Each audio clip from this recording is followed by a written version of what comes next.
반갑습니다. 오늘은 에스겔 1장 1절부터 3절까지 말씀으로 함께 은혜 나누겠습니다. 30째 해 넷째 달 초닷새에 내가 그발 강가 사로잡힌 자 중에 있을 때에 하늘이 열리며 하나님의 모습이 내게 보이니 여호야긴 왕이 사로잡힌 지 5년 그 달 초닷새라. 갈대아 땅 그발 강가에서 여호와의 말씀이 부시의 아들 제사장 나에스겔에게 특별히 임하고 여호와의 권능이 내 위에 있으니라. 아멘. 에스겔은 바벨론 2차 침공 때 25세의 나이로 포로로 끌려가서 고통의 세월을 5년을 보냈습니다. 그발 강가에서 강제 노역을 하며 고통과 어둠의 세월을 보내고 있을 그때에 하나님께서 하늘문을 여시고 찾아오셨습니다. 우리 인생에도 어두운 시간들이 찾아옵니다. 질병, 사고나 부도나 여러 가지 재난이 찾아올 때에 우리의 인생은 어둠이지만 바로 그때가 하나님께서 우리를 찾아오실 그때입니다. 가장 어두울 때에 하늘이 열리면 희망이 보이는 것입니다.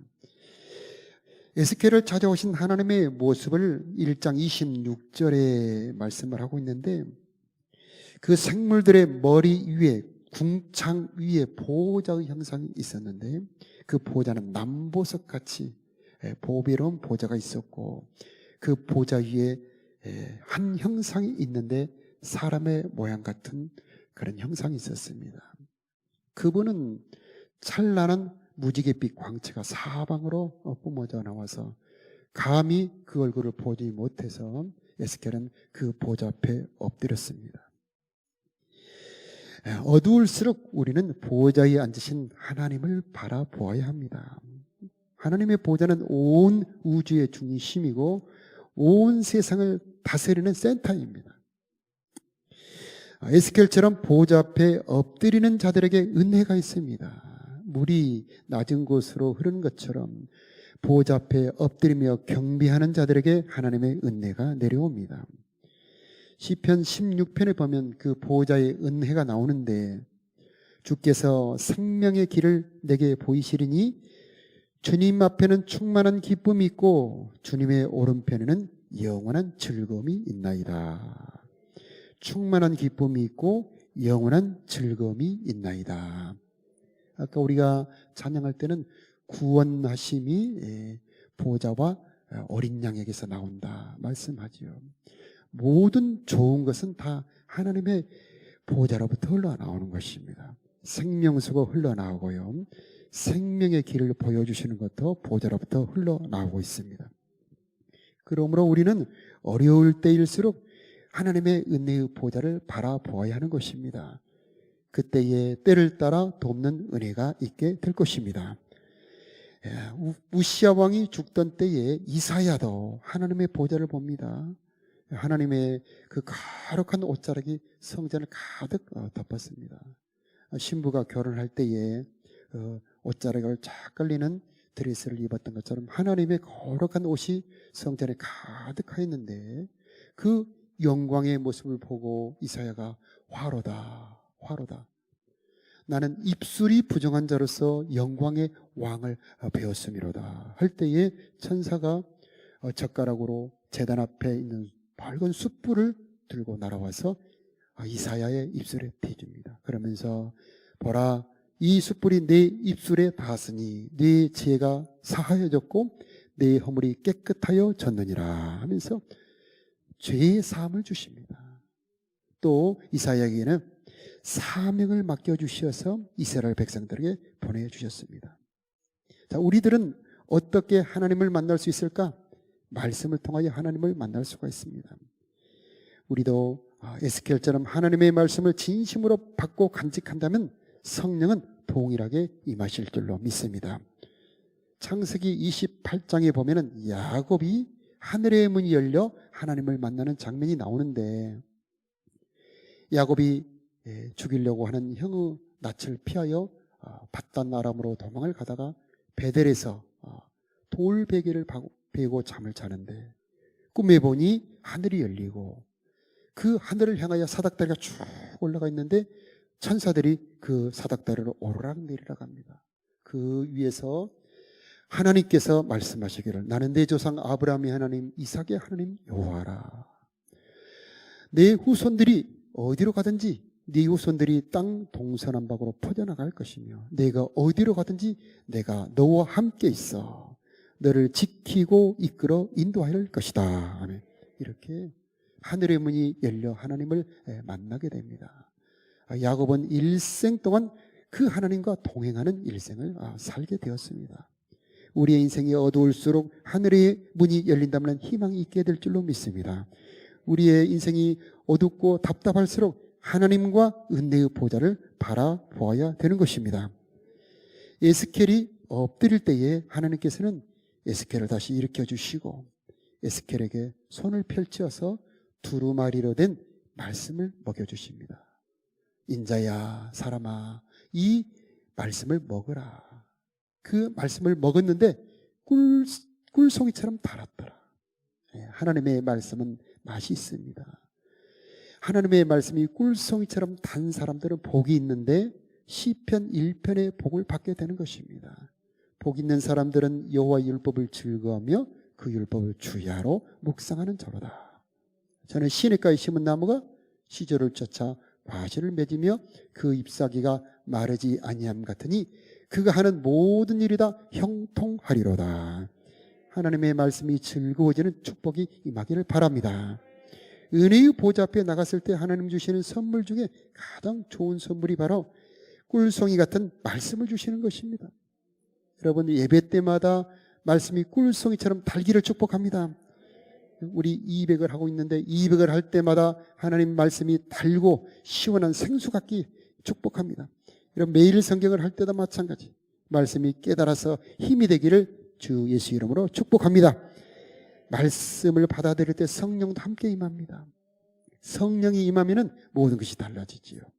걱정, 근심, 두려움은 사라지게 되고요. 하나님의 마음이 임하고 하나님의 능력이 임하고 하나님의 기쁨이 임하게 되는데 그것이 하나님의 말씀을 받아들일 때에 그런 성령이 임하게 되는 것입니다. 그런데 먹으라고 펼쳐주신 말씀을 보니까 재앙과 애통의 말씀이에요.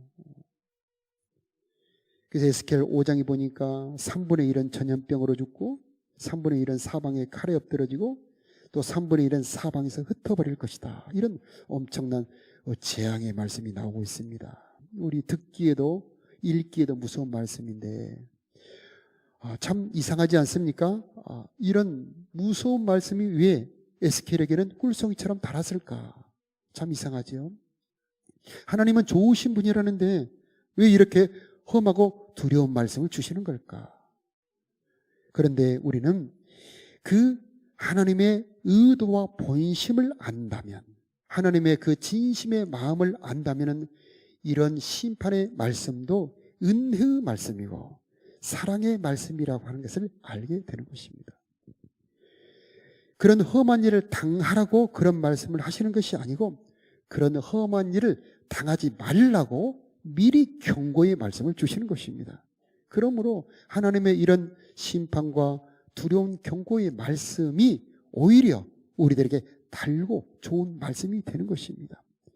이 하나님의 뜻과 의도를 알고 그 말씀을 내가 먹는다면 그 말씀은 내 속에 들어와서 죄를 깨트려 부셔버리고요, 교만을 없애버리고요, 우리의 정욕을 죽여 우리를 깨끗한 말씀으로 바꿔버리는 것입니다.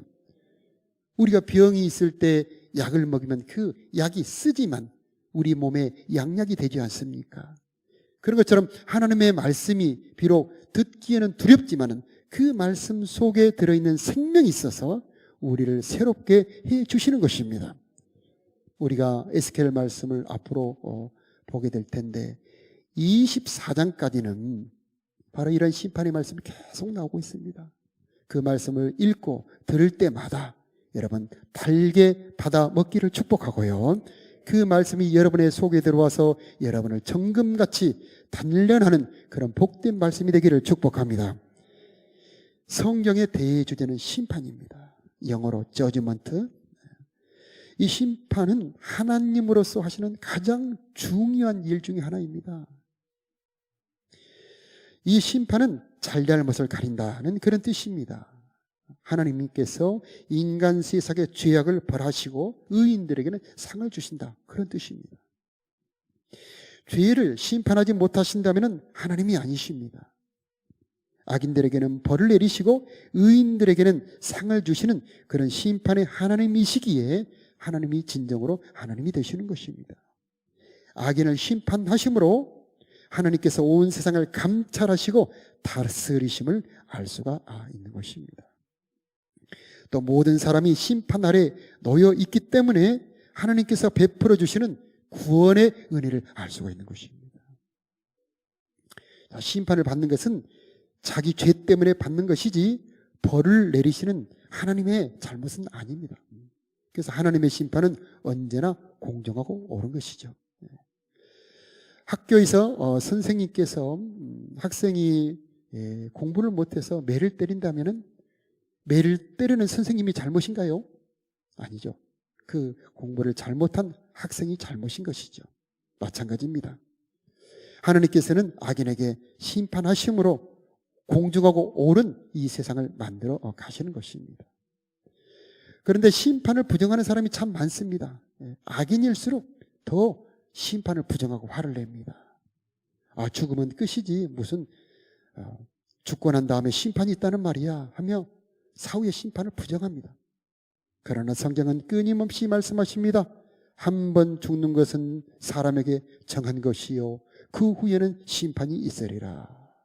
한 번 죽는 것은 사람에게 정해진 것이요 그 후에는 심판이 있으리라. 시편 9편 7절에도 보면 여호와께서 영원히 앉으시며 심판을 위하여 보좌를 준비하셨도다. 자, 똑같은 하나님의 보좌입니다. 그런데 어떤 사람에게는 심판의 보좌고 어떤 사람에게는 은혜의 보좌입니다. 그럼 어떤 사람에게는 심판의 보좌고 어떤 사람은 은혜의 보좌입니까? 악인들에게는 심판의 보좌이고요, 하나님을 사랑하는 의인들에게는 은혜의 보좌가 되는 것입니다. 여러분 모두에게는 언제나 때를 따라 돕는 은혜의 보좌가 되기를 축복합니다. 우리 인간에게 달린 거지요. 공의로 세계를 심판하시며 정직으로 만민에게 판결을 내리시리로다. 이렇게 하나님께서 천하 만민을 심판하신다고 분명히 말씀을 하시고 있습니다. 그래서 이 하나님의 심판하심을 안다면은, 그것을 안다면은 우리 사람들은 어떻게 해야 되는가? 전도서 12장 13절에 보면 이 일의 결국을 다 들었으니, 이 일의 결국은 하나님의 심판입니다. 이 일의 결국을 다 들었으니 하나님을 경외하고 그의 명령을 지킬지어다. 이것이 모든 사람의 본분이니라. 하나님은 모든 행위와 모든 은밀한 일을 선악간에 심판하시리라. 이렇게 전도서 12장에 말씀하고 있습니다. 자, 모든 것이 드러나는 미래의 심판을 안다면, 미래의 심판을 안다면 지금 현재 내 삶이 바뀌게 되어 있습니다. 미래의 심판을 안다면 현재 내 삶이 바뀌게 되어 있습니다. 미래의 천국을 안다면 더 사랑하게 되고 더 예배하게 되고 더 용서하게 되죠. 미래에 다가올 지옥의 심판을 안다면, 그 지옥의 심판을 분명히 안다면 분명히 지금 죄를 버리게 될 것입니다. 그러나 사람들은 미래의 다가올 지옥의 심판을 인정하지 않습니다. 죄를 지으면 사람들이 모르면 끝이지, 누가 그것을 심판한다고 그래 하며 그것을 인정하지 않습니다. 그러니까 그 죄를 버리기를 싫어합니다. 그런데 진정으로 그 무서운 심판을 정말 보고 안다면 무섭다 하면서 그 죄를 버리지 않겠습니까? 심판에는 두 가지가 있는데, 금생 심판, 즉 우리가 살아있을 때 받는 금생 심판이 있고 죽은 다음에 받는 사후 심판이 있습니다. 둘 다 무서운 것입니다. 오늘 에스겔에게 나왔던 그런 심판은 생전에 받는 심판이죠. 그러나 더 무서운 심판이 있는데 바로 사후에 모든 것이 드러나 하나님 앞에 받는 심판, 그 심판이 더 무서운 겁니다. 영원한 지옥과 영원한 천국을 결정하는 심판이죠. 그래서 우리는 미래를 미리 볼 수 있는 하나님의 심판의 말씀이 우리들에게 은혜의 말씀 달고 꿀송이 같은 말씀이 되는 겁니다. 미래에 다가올 심판을 모른다면 참 불쌍한 사람입니다. 미래에 다가올 그 죄악의 지옥의 형벌을 모르고 지금 범죄를 한다는 건 얼마나 불쌍한 일입니까? 그러나 미래를 알고 준비한 사람은 복 있는 사람이고 지혜로운 사람이 되는 것입니다. 여러분에게 미래를 알 수 있는 은혜가 임하기를 축복합니다. 성경은 계속해서 미래를 말씀해 주십니다. 미래에 있을 일을 말씀해 주십니다. 그 미래에 있을 말씀은 반드시 공의의 하나님께서 흰 보좌를 베푸시고 모든 사람들을 그 앞에 와서 심판을 베풀 것이다. 그 심판을 알기 때문에 우리들은 복이 있는 것입니다. 왜냐? 준비할 수 있기 때문입니다. 대비할 수 있기 때문이죠. 그러나 하나님께서는 반드시 바로 심판하지 않습니다. 경고하신 후에 심판하십니다. 에스겔서 3장 17절에 보니 인자야 내가 너를 이스라엘 족속의 파수꾼으로 세웠으니 너는 내 입의 말을 듣고 나를 대신하여 그들을 깨우치라. 그렇게 말씀하십니다. 하나님은 경고하신 후에, 미리 경고하신 후에 심판을 하시는 것입니다. 그것을 우리는 예언이라고 합니다. 예언. 미리 알려주시는 것이 은혜입니다. 그래서 대비하고 준비할 수 있는 시간을 주는 겁니다. 우리는 그런 기회를 놓치지 말아야 되는 것입니다.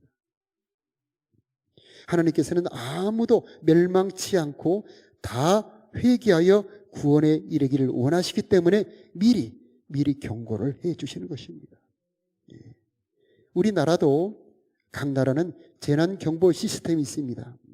얼마 전에 제주도 남쪽에서 지진이 한번 발생한 적이 있었습니다. 그리 강한 지진은 아니었습니다. 그런데 핸드폰에 보니 제주도 남쪽 어디에서 지진이 발생했습니다.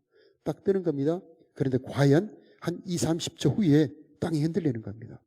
우리나라 재난경보 시스템이 상당하다는 것을 알 수가 있습니다. 지진은 불과 10초, 20초가 굉장히 중요한 시간입니다. 그 시간에 대비를 할 수 있는 거죠. 자, 태풍이 올라오면은 나라에서 재난을 경보하지요. 강한 태풍이 올라옵니다.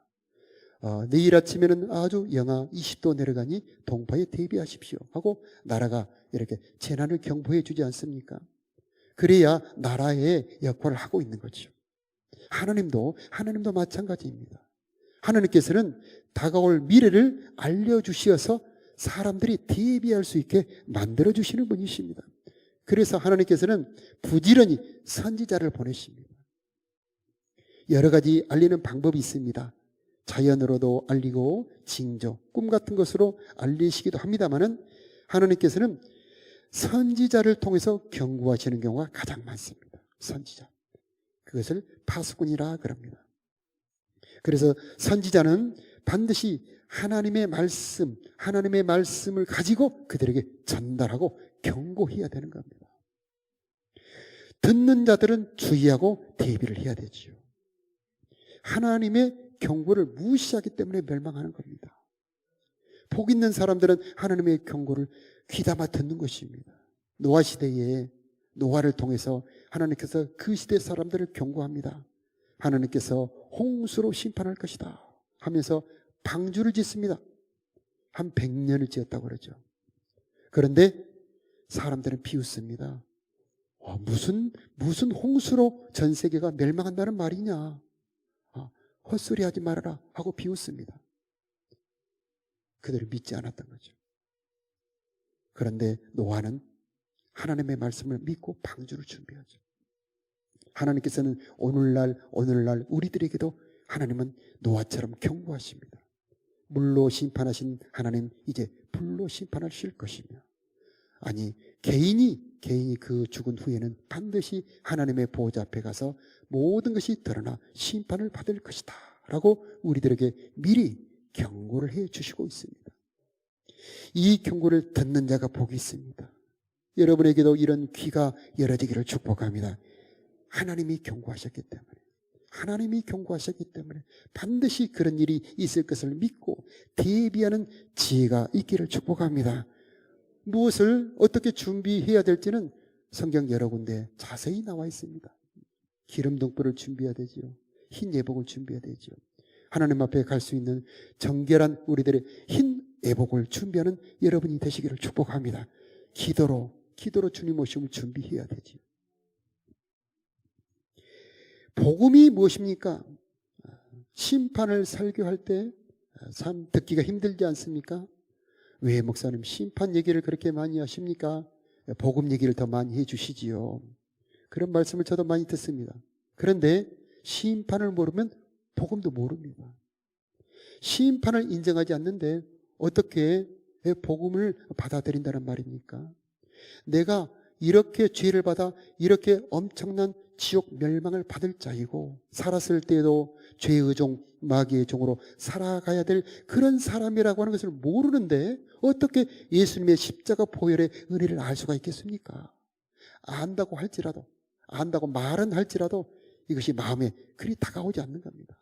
그런데 정말 내가 받을 원리의 심판은, 내가 받을 원리의 벌은 이토록 영원한 불, 영원한 지옥의 형벌이었는데 예수 그리스도의 십자가의 피의 공로로 이 형벌을 면하게 되었고 하나님의 자녀까지 되게 되었습니다 라고 하는 것을 알 때에, 그때에 우리는 하나님의 은혜를 더 알 수 있게 되는 겁니다. 그러므로 심판을 아는 자가 복음도 알 수 있고요, 심판을 인정하는 자가 복음을 받아들이게 되어 있는 것입니다.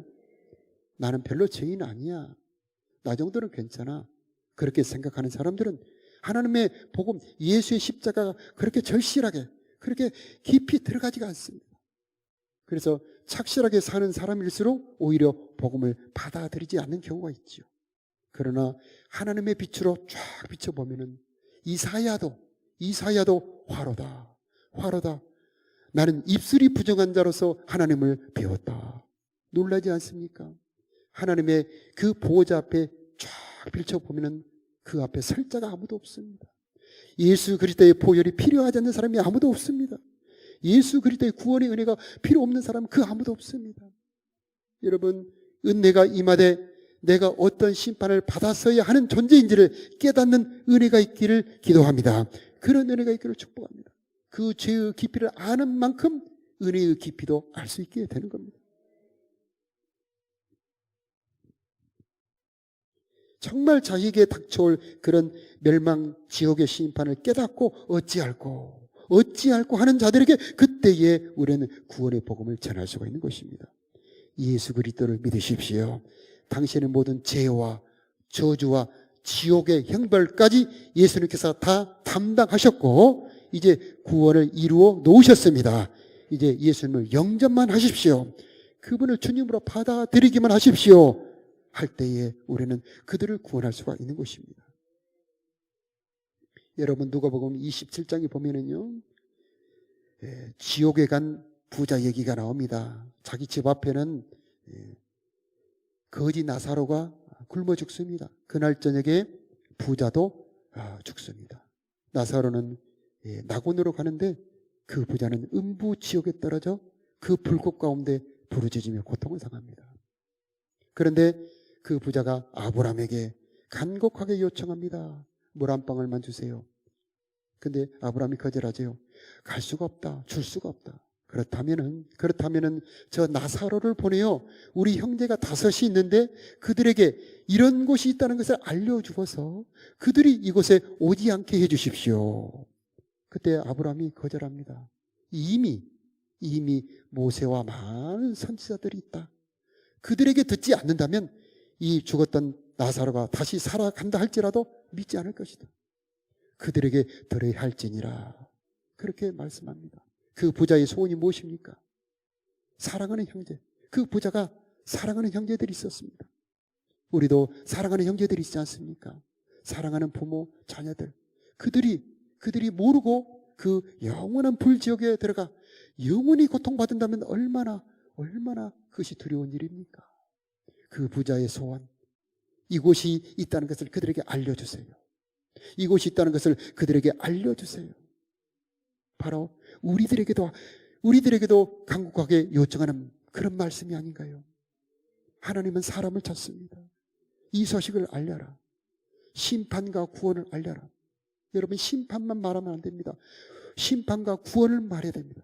구원만 말해도 그들은 이해하지 못합니다. 언제나 심판과 구원이 함께 가야 되는 것입니다. 노아 홍수와 방주가 같이 가야 되는 것입니다. 그 죄의 심판과 예수 보혈의 구원을 같이 설명해야 되는 것입니다. 그것을 전할 사명이 바로 우리들에게 있지 않겠습니까? 여러분의 사랑하는 형제, 자매, 또 사랑하는 모든 사랑하는 자들이 영혼 멸망을 피하고 구원에 이르기를 축복합니다. 그 일을 해야 될 분들이 바로 저와 여러분인 줄로 믿습니다. 주님께서 에스겔을 파수꾼으로 세웁니다. 너는 내 말을 먹어라. 내 말을 배에 채워라. 그리고 가서 그들에게 내 말로 그들에게 이 복음을 전해서 그들을 깨우쳐라. 그들을 깨우쳐라. 여러분, 복음을 전해보면 쉽지 않다는 것을 알지요? 느끼지 않습니까? 그러나 포기하지 않기를 축복합니다. 지혜를 구하기를 바랍니다. 방법은 있습니다. 우리 마음을 포기하지 않는 것이 중요합니다. 반드시 이 복음을 전해야 합니다. 반드시 이 복음을 저 사람이 믿어야만 합니다. 내 자녀가 믿어야 되고, 내 사랑하는 부모가 믿어야 되고, 내 사랑하는 친구들이 이 복음을 믿어야 되는데 방법을 모릅니다. 주님, 지혜를 알려주시옵시고 은혜를 주시고 능력을 주시옵소서. 길은 있는 겁니다. 또 기도해야 되는 겁니다. 하나님은 파수꾼을 찾으십니다. 경고의 나팔을 불어줄 파수꾼.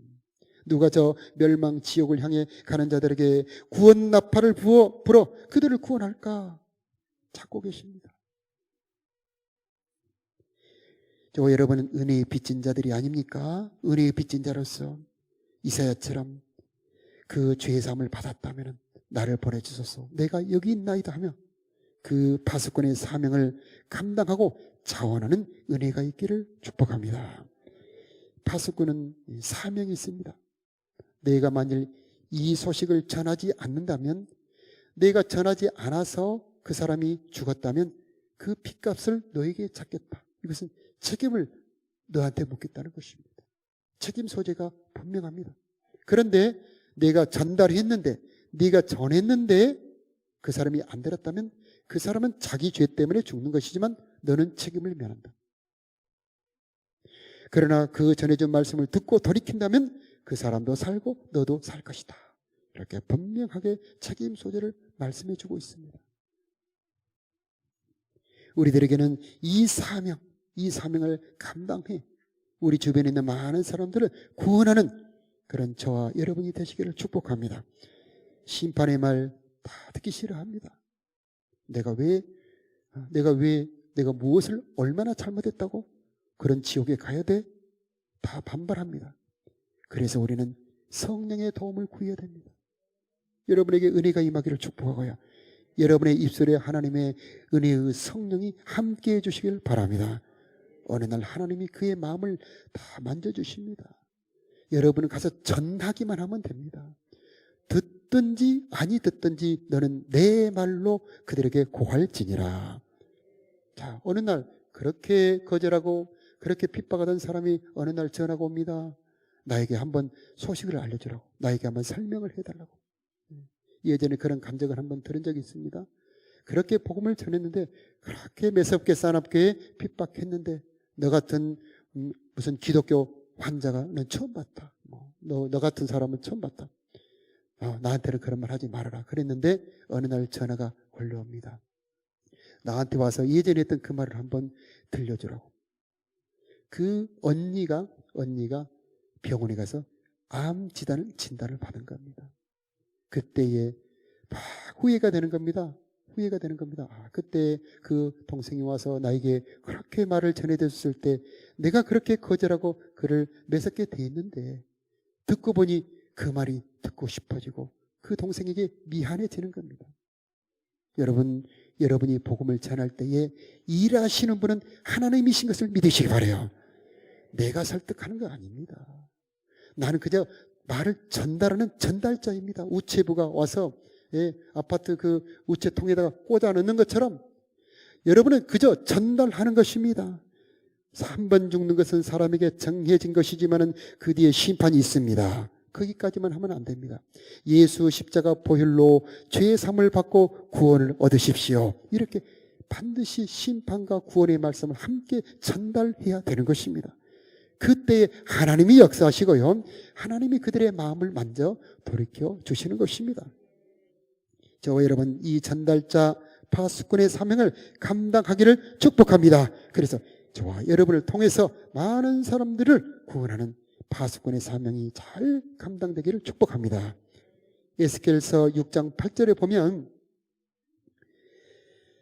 살아남은 자가 있게 할 것이다, 이렇게 말씀하십니다. 살아남은 자가 있게 할 것이다. 하나님은 심판하신 분이지만은 심판의 궁극적인 목적은 파멸이 아닙니다. 모두 멸망시키는 것이 아닙니다. 새롭게 정결하게 창조하시려는 것입니다. 그래서 심판은 항상 새로운 시작입니다. 노아 홍수는 끝이지만은 새로운 시작이죠. 이제 노아 홍수와 비교할 수 없는 끝이 또 새로운 시작이 다가옵니다. 우리 예수님의 재림입니다. 여러분, 이 예수님의 재림을 분명히 전하는 자들이 되기를 바랍니다. 자, 끝이지만 새로운 시작이다. 거기에 남은 자가 있습니다. 노아 시대는 단 8명만 남았죠. 저와 여러분 모두 남은 자에 들어가기를 축복합니다. 그 구원의 물에 들어가기를 축복합니다. 그리고 남은 자를 통해서 하나님은 새로운 역사, 새로운 피조물을 창조하실 것입니다. 그 구루터기, 그 영원한 영광의 나라에 모두 들어가는 저와 여러분이 되기를 축복합니다. 우리 다 같이 찬양하겠습니다. 주 우리 하나님,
빛의 사자들이여 찬양하겠습니다. 빛의 사자들이여 어서 가서 어둠을 물리치고 주의 진리 모르는 백성에게 복음의 빛처럼 빛의 사자들이여 복음의 빛처럼 새로운 것 밝게 빛처럼 빛의 사자들이여 선한 싸움 위하여 힘을 내라 주 함께 하시겠네 주의 크신 사랑을 전파하며 복음의 빛처럼 빛의 사자들이여 복음의 빛처럼 새로운 것 밝게 빛처럼 빛의 사자들이여 주님 부탁하신 말 순종하여 이 진리 전파하라 산을 넘고 물 건너 힘을 다해 복음의 빛처럼 빛의 사자들이여 복음의 빛처럼 새로운 것 밝게 빛처럼 빛의 사자들이여 동서남북 어디나 땅끝까지 주님만 의지하고 눈어 누워 못 보는 백성에게 복음의 빛처럼 빛의 사자들이여 복음의 빛처럼 새로운 것 밝게 빛처럼 빛의 사자들이여 우리 다 같이 기도하겠습니다. 하나님 우리 아버지, 인생 어두울 때에 하늘이 열리는 은혜가 있기를 기도합니다. 예배 때마다 보좌 앞에 나아가 때를 따라 돕는 은혜가 있기를 기도합니다. 책망의 말씀을 듣고 죄를 버리는 은혜가 있기를 기도합니다. 보좌 앞에 나아갈 때마다 생명수 마시는 은혜가 있기를 기도합니다. 생명의 길을 보여주시는 은혜가 있기를 기도합니다. 보좌 곁에 충만한 기쁨, 보좌 우편에 있는 영원한 즐거움을 늘 받는 은혜가 있기를 기도합니다. 주의 얼굴에 영광의 빛을 받아 어둠이 조금도 없는 삶이 되기를 기도합니다. 주님, 저희들에게 은혜 베풀어 주시옵소서. 저희들을 통하여 주변의 사람들이 복을 받게 하여 주시옵시고, 우리를 만남으로 하나님을 만나게 하여 주시옵시고, 우리의 입술을 통해서 복음을 전해 듣게 하여 주시옵시고, 주의 성령으로 우리와 동행하여 주시어서 하나님이 우리를 보호해 주시고 인도해 주시고 이끌어 주시는 은혜가 있기를 기도합니다. 요셉처럼 이들이 사랑하는 성도들이 손대는 것마다 복을 받게 하여 주시옵소서. 원수 대적 앞에서 상을 베풀어 주시는 은혜가 있기를 기도합니다. 주님의 선하심과 인자하심이 정령 이들과 함께 동행하는 은혜가 있기를 기도합니다. 범사에 하나님이 풍성한 열매가 있기를 기도합니다. 하나님 이 시간에 기름 부어 주시옵소서. 두 손을 포개어 자기의 가슴에 얹으시기 바랍니다. 주 예수 그리스도의 이름으로 기도합니다. 주 예수 그리스도의 이름으로 기도합니다. 믿음으로 포개어 얹은 그 손 위에 주님의 손을 포개어 주시옵시고, 성령으로 기름 부어 주옵소서. 성령으로 기름 부어 주옵소서. 성령으로 기름 부어 주옵소서. 두려움 걱정이 예수 이름으로 떠나갈지어다. 두려움 걱정이 예수 이름으로 떠나갈지어다. 우울한 마음이 떠나가게 하여 주시옵시고, 보좌의 기쁨이 임하기를 기도합니다. 하나님의 지혜가 임하기를 기도합니다. 하나님의 새 마음이 임하기를 기도합니다. 하나님의 사랑이 임하기를 기도합니다. 성령의 기름 부음이 임하기를 기도합니다. 주의 감동이 임하기를 기도합니다. 주의 능력이 임하기를 기도합니다. 세상을 이길 힘이 임하기를 기도합니다. 주여 저들의 마음에 지금 임재하여 주시옵소서. 질그릇 가운데 들어오신 보석 그리스도 예수여, 이 시간 사랑하는 성도들의 몸과 마음에 임재하여 주시옵소서. 이들을 파수꾼으로 세워주시옵시고 능력을 부어주시옵시고 이들을 통하여 생명을 전하는 자들로 삼아 주시옵소서.